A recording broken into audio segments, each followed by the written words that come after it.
I plan to celebrate and pop champagne. Everybody wants to know what I would do if I didn't win. I guess we'll never know. Footprints on the moon, I'm way too up, there's no way you can touch me.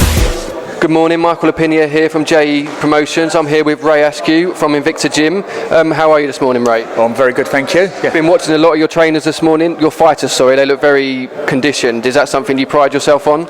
It's all part of boxing, you know, so our priorities in boxing is obviously, in the professional boxing, we've got a standard of boxing and it's our job to keep them in the right condition and prepare them for their fights.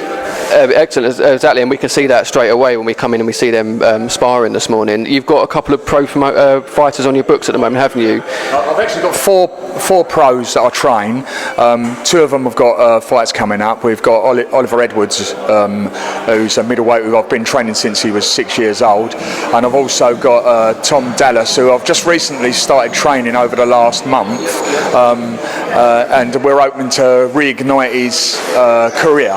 You know, he's done very, very well in the past. He's had a couple of ups and downs within boxing, and now things seem to be sorting themselves out, and we're going to try and give him a new lease of life. Okay, excellent. I mean, we'll come back to Tom in a minute, but we're talking Ollie at the moment. Ollie's got 2 fights coming up. He's recently come back from injury. How do you think the preparations are going for Ollie? It's a gradual progression we're trying to make. He's been back in the gym 6 weeks now. His injury's holding up. He gets a niggle occasionally, but to be expected. There's not many fighters that are prepared for fights that don't carry something that they need to protect at some stage. But yeah, the preparation's very, very good. He's early in his training yet. He's got another 8 weeks or so to go, and there's plenty of time for him to really sort of pick up. Are you confident he can carry on his impressive records? He's 3-0 at the moment, so do you think he's going to go on and he's going to improve on that? Yeah, we're going to do our very best to keep him on a winning form.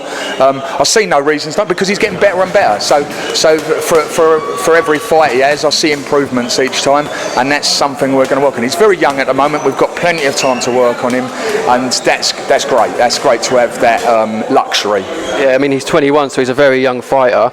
Going on to the other guy, Tom Dallas, how old is he and where's he coming from and what's he record like at the moment? Well, Tom's into his 30s, but he's a heavyweight. He's very well known in boxing. He's had big fights with David Price, Ian Lewisham, to name but 2. His last fight was in Madison Square Gardens in New York. I forget the guy's name now, but it was someone that AJ's boxed. And he's not had so much luck in his last fights, mainly due to conditions leading up to the fights. Things weren't quite right.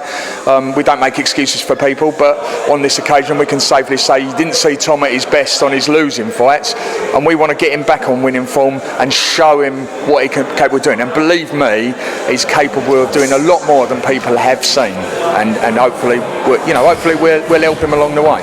Ray, thank you very much for speaking to us today, and good luck with the training and good luck with the upcoming fights. Thank you. Footprints on the